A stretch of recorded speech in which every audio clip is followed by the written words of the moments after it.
அந்த நேரத்தில் பார்த்தோன்னா நமக்கெல்லாம் குப்புன்னு வேர்க்க ஆரம்பிச்சிடும், ஒரு பதட்டம் மாதிரி ஆயிரும். அந்த மாதிரிலாம் நாங்கள் வாங்கிட்டு வந்த சாகம் அந்த மாதிரி காலம் ஃபுல்லாக கல்லடிச்சு தான் இருக்கணும். இது வந்து பாவத்தொழில். ஆமாம், அதுக்கு மேலே நாங்கள் போக முடியாதுண்ணா. ஏங்க? அது ஒரு கட்டு மாதிரி. நாங்களே நினைச்சா கூட அது மேலே ஏறி உட்காந்து செய்ய முடியாது. என்ன பண்ணுங்க, எடுக்க முடியாது. எடுக்க முடியாது. நீங்கள் ஃபோட்டோ எடுத்தால் கூட ஃபோட்டோ விடுவாது, மப்பாக தான் தெரியும். இந்த உயிர்களை வந்துட்டு போகுது பார்த்தீங்களா, அதுக்கு மேலே ஒன்றுமே தெரியாது. எல்லா இடமே வந்து அழகாக இருக்கும். அந்த ஒரு சிலை மட்டும்தான் அந்த மாதிரி வைப்பாங்க, ஆபாசமாக வைப்பாங்க. அது வந்து எதுக்குன்னா நீங்கள் எல்லா கலையும் அழகாக இருக்குதுன்னு பார்த்து வருவீங்க. கடைசியில் அது ஒன்று பார்க்கும்போது மட்டும் பார்த்தீங்கன்னா என்னடா இது ஒன்று மட்டும் அசிங்கமாக போட்டுருக்காங்க. விநாயகர் சிலை திரளான்னு சொல்லி சொல்கிறாங்க. அது ரொம்ப தப்புண்ணா. அதாவது வந்து என்னன்னா, ஒரு இடத்துல பூஜை நடக்காமல் ஒரு இடம் இருக்குதுன்னா அந்த அனைவருக்கும் வணக்கம். நாம் இன்று பார்க்க உள்ள காணொளி ஒரு சிற்பியின் கண்ணீர் கதையாகும். ஒரு கோவிலுக்கு சென்றால் அந்த கலை நயத்தை பார்த்து நாம் சற்று வியந்து போவது உண்டு. ஆனால் அந்த சிற்பிக்கு பின்னால் இருக்கும் கண்ணீர் கதையை சொல்லி மாளாது. ஆம், ஒரு சிலையை செதுக்கும் போது அந்த சிலைக்கு எவ்வளவு கஷ்டம் என்பது ஒரு சிற்பிக்கு தான் தெரியும். அதன் பின்பு அது சிலையான பின்பு பல கோடி மக்கள் பயனடைவதை நாம் கண்கூட பார்த்த ஒன்று தான். ஆனால் ஒரு சிற்பி தனது அந்த சிலையை செதுக்கும் முன்பு அவர் படும் துன்பங்களும் அந்த சிலையை செதுக்கிய பின்பு அவர் அனுபவிக்கும் பாவமும் அவருக்கே வெளிச்சம். ஏனென்றால் அவ்வளவு கஷ்டம். இந்த தொழிலை செய்யும் ஒரு சிற்பியிடம் பேசும்போது மிகப்பெரிய அளவில் இந்த சிலைகளை செய்து முடித்த பின்பு அவர்களுக்கு பாவங்கள் தலைமுறையாக பாதிக்கப்படுவதாக விவரிக்கிறார். சரி, நான் எவ்வளோ நாள் தொழில் செய்றீங்களா? எனக்கு நான் 3வது படிச்சுட்டு வேலைக்கு வந்ததுண்ணா. 10 வயசு இருக்கும்போது நான் வேலைக்கு வந்தேன். 3ஆம் படிச்சு தான் படித்தேன். 10 வயசுலேருந்து வேலைக்கு வந்தேன். சிலை செய்ய ரொம்ப பிடிக்குமா உங்களுக்கு? ஆமாண்ணா, ஆர்வம் தான்ண்ணா. ஒரு ஆர்வம் தான். ஒரு கலை வந்து இதுண்ணா, ஒரு ஆர்வத்தில் நான் வந்தது 10 வயசுலேருந்து. எங்கள் அப்பா பரம்பரை தொழில் தான். எங்கள் அப்பாக்கிட்ட இருந்து அப்படியே வேலை கற்றுக்கிட்டது. இந்த சிலை செய்யும்போது ஏதாவது தெய்வங்களுக்கு இந்த ஆயுதங்கள் மாறிடுச்சுன்னா அதை பற்றி? ஆமாண்ணா, ஆயுதம் மாறிடுச்சுன்னா கனவுல வந்து சொல்லுங்க, எனக்கு அந்த ஆயுதம் இல்லை அப்படின்னு சொல்லுங்க. அதுக்காக தகுந்த மாதிரி நாங்கள் மாற்றிக்குவோம். வேற எதுவும் இல்லை. என்னென்ன ஆயுதம் மாறிட? சப்போஸ் மாறணும்னா ஒரு இதில் வந்து தலை மாற்றி போட்டோம், கேடயத்துக்கு தலை மாற்றி போட்டோம், அது வந்து சொன்னிச்சுங்க. மீதி இதெல்லாம் பார்த்தீங்கன்னா சாமி வர்றதெல்லாம் வந்து அந்த கண் திறக்கும் பார்த்தீங்களா, அப்போதான் அந்த ஒரு கொஞ்ச நேரம் வரும், அவ்வளோதான். அந்த நேரத்தில் பார்த்தோன்னா நமக்கெல்லாம் குப்புன்னு வேர்க்க ஆரம்பிச்சிடும், ஒரு பதட்டம் மாதிரி ஆயிரும். அந்த மாதிரிலாம் வரும். காலெல்லாம் சிலையில் மெரிக்கிறீங்க, அதெல்லாம் இங்கேயே கழிச்சு கொடுத்துருவோங்கண்ணா. என்ன மாதிரி? இங்கே பூஜை பண்ணி கண் திறக்கிறோம் பார்த்தீங்களா, அப்போவே எல்லாம் பாவங்கள்லாம் கழிச்சு கொடுப்போம். நீங்கள் செஞ்சு கொடுக்குற சிலைகள்லாம் பெரிய பெரிய கோவிலில் நிறைய கோபுரமாகி நிறைய சம்பாதிக்க ஆரம்பிச்சாங்க ஐயர்கள்லாம். நீங்கள் வந்து வறுமையிலே இருக்கிறீங்க. நம்ம செய்கிற வேலை அந்த மாதிரிண்ணா. நம்ம நிறையா பாவத்தை சம்பாதிக்கிறோம் சரிங்களா. மேலே காலு செருப்பு போட்டு உட்காரோம், எச்சி தூக்குறோம், அடிப்பது, ரத்தம் கொடுக்குது. நம்ம எல்லா பாவத்தையும் இங்கேயே கழிச்சு கொடுத்தாலும் நாங்கள் வாங்கிட்டு வந்த சாகம் அந்த மாதிரி காலம் ஃபுல்லாக கல்லடிச்சு தான் இருக்கணும். இது வந்து பாவத்தொழில்னு சொல்லுவாங்க. ஆமாம், செஞ்சு கொடுக்கறது புண்ணியம். நாங்கள் எல்லாம் கழித்து கோயிலில் வந்து புண்ணிய சாலமாக கொண்டு போய் கொடுத்துட்றோம். அந்த பாவத்தை நாங்கள் ஏற்றுக்கிறோம், அவ்வளோதான். புண்ணியத்தை வந்து நாங்கள் வந்து புண்ணியத்தை கொடுத்துட்றோம். காலம்புறம் கோயிலில் வந்து விளக்கு எரிஞ்சிக்கிட்டே தான் இருக்குமா தவிர அமையறதுக்கு வாய்ப்பு இல்லை.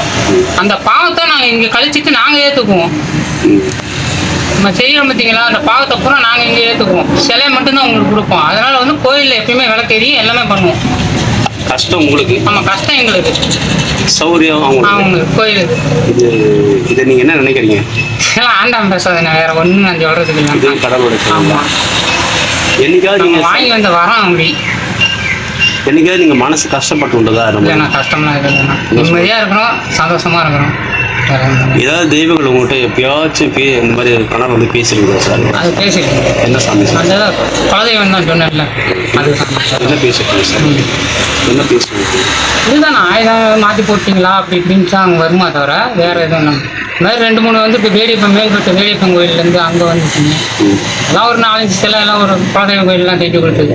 நிறைய கோயில் வேலை எல்லாமே செய்கிறோம். ஒரு ஃபோட்டோ கொடுத்தா போதும், அது மாதிரி செஞ்சு. இப்போ ஆளுங்க உருவம் ஃபோட்டோ வந்துச்சுன்னா கூட அதே மாதிரி செஞ்சு. என்னென்ன சிலை சார் செய்கிறீங்க?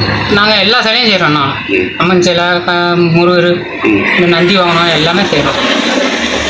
எத்தனை நாளில் செஞ்சு கொடுக்குறீங்க சார்? ஒரு மாதம் டைம் தேவைப்படுது. வெளியில் வந்து ஒரு மாதம் டைம் போடுவோம். இப்போ டேட்டு கும்பேசம் தேதி வச்சுருந்தாங்கன்னா அதுக்கு தகுந்த மாதிரி முன்னாடி முடிச்சிருக்கோம்.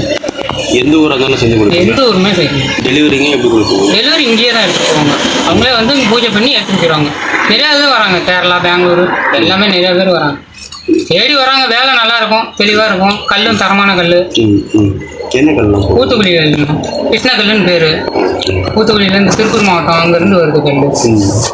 இங்கே வரதராஜ பெருமாள் கோயிலுங்க. 17 அடி ஆஞ்சநேயர், 5 அடி ஆதரப்பம், மொத்தம் 22 அடிக்கு செஞ்சு கொடுத்துருக்கோம். அது ஒன்று பெருசு. அடுத்தது வந்து மலைக்கட்டுக்கு ஒரு 16 அடியில் செஞ்சு கொடுத்துருக்கோம். அது பட்டக்காரங்க மூலியமாக வந்தது. அதுதான் பெரிய சிலைன்னு எடுத்துக்கிட்டா இது 2 தான் செஞ்சு கொடுத்துருக்கோம். உங்கள் அப்பா காலத்தில் ரொம்ப ஃபேமஸான கோயில் இது நான் செஞ்சிநெல்லி ராஜராஜேஸ்வரி பெங்களூர். ஆமாம். அது அப்போலேருந்து நூல் மேஸ்திரியாக தான். அங்கெல்லாம் சம்பளம் தான், கான்ட்ராக்டெல்லாம் அப்போல்லாம் இல்லை, சம்பளத்தில் தான் செஞ்சுட்டு இருந்தாங்க. அதில் நூல் மேஸ்திரியாக இருந்தார் எங்கள் அப்பா. அப்புறம் அந்த சிற்ப வேலைகள் இதெல்லாம் பார்த்துட்டு இருந்தாங்க. அப்போ உளி தட்டி கொடுக்குறது வேலை மட்டும்தாங்க. உங்களோட கண்ணு திறக்காம அந்த சிலையை கொடுத்தா என்ன ஆகும்? உயிர்களை வராதுங்க. வேறு யாராவது திறக்க முடியுமா? வேறு யாருங்கிறது வேறு ஆளை வச்சு செஞ்சாங்கன்னா அந்த பாவம் பூரா எல்லாம் அவங்களுக்கு தான் வரும். என்ன மாதிரி பாவம் வரணும்? இப்போ நாங்கள் செஞ்சு கொடுக்குறோம் பார்த்தீங்களா, நாங்கள் அடிபட்டு ரத்தம்லாம் ஊற்றுது பார்த்தீங்களா, அந்த பாவம் அவங்க ஏற்றுக்குவாங்க. அடுத்தவங்க பாவத்தை நம்ம சுமக்கக்கூடாது, நம்ம பாவத்தை நம்ம எடுத்துக்கிறோம். அவ்வளோ குடும்பத்தை பாதிக்கும். எந்த மாதிரி பாதிக்கும்? அப்படின்னா பிறக்க பிள்ளைங்களுக்கு தான், அவங்களுக்குலாம் ஒன்றும் ஆகாது. பேர பிள்ளைங்க, இப்போ பிள்ளைங்க இந்த மாதிரி உள்ளவங்களுக்கு தான் அந்த கை கால ஊனமாக வர்றது, இந்த மாதிரி வர்றது அப்புறம் எல்லாம் அதனால் தலைமுறை பாதிக்குமா? எத்தனை தலைமுறை பாதிக்குமா? அது சொல்ல முடியாதுண்ணா. ஆனால் தலைமுறை பாதிக்கும். அது வந்து எப்படின்னாக்கா, இப்போ உங்களோட அந்த பாவம் கழிஞ்சிச்சுன்னா பரவாயில்ல, அது இன்னும் மேற்கொண்டு பண்ணிக்கிட்டே வந்தாங்கன்னா அதிகமாக வந்துட்டு தான் இருக்கும். நோய்ங்க வருமா? வேற என்ன வரணும்? நோய்ங்க தான், கை கால் ஊனம் இது மாதிரி தான். ஒரு நிம்மதி இல்லாமல் வாழ்க்கையே வாழ்ற மாதிரி. அப்போ இவ்வளோ சோகத்தையும் வச்சுக்கிட்டு தான் இந்த சிலை செய்யுங்க. ஆமாம். எப்படி உங்களால் முடியுது? இது என்ன பண்ண சொல்றீங்க? நாங்கள் வந்து சிலை வந்து இப்போ இந்த சிலை செஞ்சுருக்கோம்னா, இந்த சிலை யாராவது எடுத்துகிட்டு போயிட்டாங்கனாக்கா, கண் திறக்காமல் அவங்க எடுத்துகிட்டு போய் வச்சாங்கன்னா ஒன்றும் பிரயோஜனமே இல்லை. இது வெறும் கல் மாதிரி தான். இதுக்கு நாங்கள் உயிர்களை கொடுத்தோம்னா மட்டும்தான். அவங்க வச்சு 48 நாள் பூஜை பண்ணி, அதாவது வந்து அரை மண்டலம் வைப்பாங்க தண்ணியில், அரை மண்டலம் தானியத்தில் வைப்பாங்க, 2 நாள் சந்தனம் பூ காசில் வைப்பாங்க. இதெல்லாம் வச்சு அதெல்லாம் உயிர்களை கொடுத்து கும்பேசம் பண்ணி 48 நாள் கழிச்சு தான் இது உயிர்களே வரும். எடுத்தோன்னே உடனே வராது. இது கண் திறக்கும் போது உயிர்களை வரும், அவ்வளோதான். மீதி 48 நாள் கழிச்சு தான் உயிர்களே வரும். முறையை கடைபிடிக்கும். முறை, ஆமாம். இது முறை கரெக்டாக கடைபிடிச்சாங்கன்னா கோயிலில் எப்பயுமே விளக்கு அமையாது, தெரிஞ்ச மணிமாக இருக்கும், நல்ல பூஜை நடக்கும், நல்ல உயிர்களை வரும். அதுதான் ஐதீகம். விநாயகர் சிலை திரளான்னு சொல்லி சொல்கிறாங்க. அது ரொம்ப தப்புண்ணா. அதாவது வந்து என்னன்னா, ஒரு இடத்துல பூஜை நடக்காமல் ஒரு இடம் இருக்குதுன்னா அந்த விநாயகர் எடுத்துகிட்டு போய் நீ வச்சு நீ பண்ணனா அது வந்து நல்லதுங்க. அதாவது வந்து ஒருத்தன் நல்லா சாப்பிட்டு இருக்கிறவனை கூட்டு போய் சாப்பாடு இல்லாமல் போட்டிங்கன்னா அது பாவம் தானே. சாப்பாடே இல்லாதவனை கூட்டு போய் நீங்கள் சாப்பாடு போட்டுன்னீங்கன்னா அது நல்லது. நல்லா சாப்பிட்டு இருக்கிறவனை கூட்டு போய் போட்டாக்கா ஆகுமா? பட்டினி போட்டாக்கா விநாயகர் சிலை தப்பு தான். திருடக்கூடாது. நிறைய பேர் அதாவது வந்து பூஜை இல்லாமல் இருக்குது பார்த்தீங்களா, ஒரு மரத்தடியில் சும்மா கிடக்குது பாருங்க, அதை எடுத்துகிட்டு போய் நீங்கள் வச்சு பண்ணால் அது நல்லது. பூஜை பண்ணாக்கா நீங்கள் நல்லா நடக்கிற இடத்துல வந்து கொண்டு போய் நீங்கள் ஒரு வெட்டமாக போட்டு வச்சிங்கன்னா அது ஒன்றும் பிரயோஜனம் இல்லை. நிறைய பேர் விநாயகர் சிலை திருநா சந்தோஷம் நல்லதுன்னு சொல்லி திருடுறாங்க. ஆனால் தப்பு தான். அது தப்பு தானே. அது அப்படி செய்யக்கூடாது. அது செஞ்சால் அதோட விளைவு என்ன வரும்? எல்லாமே அதுதானே, தோஷம் தானா, வேற ஒன்றுமே இல்லைண்ணா. ஆமாம், நீ செய்யறது பூராமே எல்லாமே தோஷம் தான். உனக்கு ஒன்றும் இல்லை, நீ செஞ்சுட்டு போயிருவீங்க. நம்ம புள்ள விட்டீங்களுக்கு அது தோஷமாக ஆகிடும். அதுதான் எல்லா கோயிலும் வைக்கிறாங்க. அதாவது எல்லாமே வந்து அழகாக இருக்கும்ண்ணா. நீங்கள் கோயிலில் கோபுரத்தில் கூட பாருங்கள், கோயிலில் கூட பாருங்கள், எல்லா இடமே வந்து அழகாக இருக்கும். அந்த ஒரு சிலை மட்டும்தான் அந்த மாதிரி வைப்பாங்க, ஆபாசமாக வைப்பாங்க. அது வந்து எதுக்குன்னா, நீங்கள் எல்லா கலையும் அழகாக இருக்குதுன்னு பார்த்து வருவீங்க. கடைசியில் அது ஒன்று பார்க்கும்போது மட்டும் பார்த்தீங்கன்னா, என்னடா இது ஒன்று மட்டும் அசிங்கமாக போட்டிருக்காங்களே, ஒரு ஆபாசமாக போட்டிருக்காங்களே அப்படின்னு சொன்னீங்கன்னா, அதை பார்த்தீங்கன்னாக்கா உங்களுக்கு வந்து அந்த பார்வை இத்தனையும் பார்த்ததோட அந்த இது பார்க்கும்போது அந்த பார்வை வந்து அதில் அடிபட்டுரும். அதனால் வந்து அது பாவத்தை சம்மந்தம், அவ்வளோதான். மற்றபடி எதுவும் இல்லை. எந்த கோயில் வேணாலும் பாருங்கள், எல்லா இதுலேயுமே பார்த்தீங்கன்னா கோபுரத்தில் பின்னாடி வந்து பார்த்தீங்கன்னா ஒரு கும்பம் இது ஆபாசமாக இருக்கும். அதுதான் பெரிய கோயிலில் கூட பாருங்கள், தஞ்சாவூர் பெரிய கோயில் வந்து எல்லா கோயிலுமே பார்த்தா கூட ஏதோ ஒரு சிலை வைப்பாங்க, அந்த மாதிரி 1-2 வைப்பாங்க. கண் திறந்துட்டோம்னாவே அது முடிஞ்சிச்சு, அவ்வளோதான். அதுக்கு மேலே நாங்களே நினச்சா கூட அது மேலே ஏறி உட்காந்து செய்ய முடியாது. என்ன பண்ணுங்க, எடுக்க முடியாது. என்ன பண்ண நீங்கள் அது கண் திறந்தோடனே நீங்கள் ஃபோட்டோ எடுத்தால் கூட ஃபோட்டோ விடுவாது, மப்பாக தான் தெரியும். நீங்கள் ஃபோட்டோ எடுத்தால் கூட எந்த சிலையாக இருந்தாலும் எந்த சிலையுமே அது அந்த உயிர்களை வந்துட்டு போகுது பார்த்தீங்களா, அதுக்கு மேலே ஒன்றுமே தெரியாது. ஃபோட்டோ கண்ணு திறக்கும்போது என்னென்ன செஞ்சு கண்ணு திறப்பீங்க? எல்லாம் பூஜை தானா, துணிமணி, சோம்பு, காசி, அப்புறம் காய்கறிங்க, பருப்பு வகை, பழ வகை, தேங்காய் 5 காய், இந்த மாதிரிலாம் வச்சு எல்லாம் படையல் போட்டு செய்வாங்க. இதை மந்திரம் சொல்லுவீங்க? மந்திரம்லாம் இல்லை, நம்ம அந்த குலதெய்வத்தை நினச்சி சாமி கும்பிட்டு அதுக்குள்ளே மந்திரம் மட்டும்தான், வேறு ஒன்றும் இல்லை. கண் திறக்கும் போது இப்போ நீங்கள் தான் முதல் சாப்பாடு போடுறீங்க. கண்ணு முதல் இது நம்மளுது தான். எல்லா தெய்வத்தையும் நீங்கள் தான் முதல் சாப்பாடு. நாங்கள் விஸ்வகிரகம்ண்ணா ஆசாரிங்க. நீங்கள் போடுறது தான் முதல் சாப்பாடு. நாங்கள் பண்ணுறது தான் பூஜை. நீதே அவங்க ஐயரை வச்சு அவங்க பண்ணிக்குவாங்க.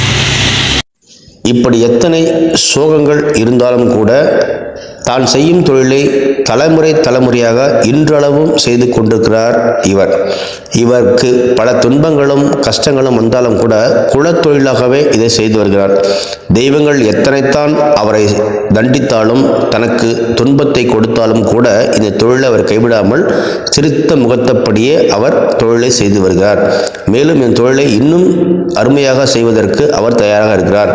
இங்கு சிலைகளை கொடுத்தால் சில நாட்களில் அவர் டெலிவரி செய்கிறார். அதாவது 2 நாட்களிலோ 3 நாட்களிலோ சிலைகளின் அளவை பொறுத்து சிலைகளின் அவசரத்தை புரிந்து கொண்டு உடனடியாக சிலைகள் செய்து கொடுத்து விடுவார். அது மட்டும் இல்லாமல் சிலைகளை செய்வதில் மிகவும் பண விஷயங்களில் மிகவும் குறைவாகவும் அதிக லாபம் வைக்காமல் இவர் செய்து கொடுக்கிறார். சிலை வடிக்கும் தொழிலை குலத்தொழிலாக, அதாவது அவர் அப்பா தாத்தா அப்படி என்று சுமார் ஒரு 50 ஆண்டுகளாக சிலைகளை செய்து வருகிறார். எனவே சிலைகளை பற்றியும் தெய்வங்களை பற்றியும் பூஜை புனஸ்காரங்களை பற்றியும் நன்கு அறிந்தவர் ஆவார். அங்கு சென்று நீங்கள் சிலைகளை செய்து கொள்ளலாம். உங்களுக்கு தேவைப்படும் சிலைகளை செய்து கொண்டு நீங்கள் விரைவாக அவரிடம் நீங்கள் சிலைகளை பெற்றுக்கொள்ளலாம். நன்றி.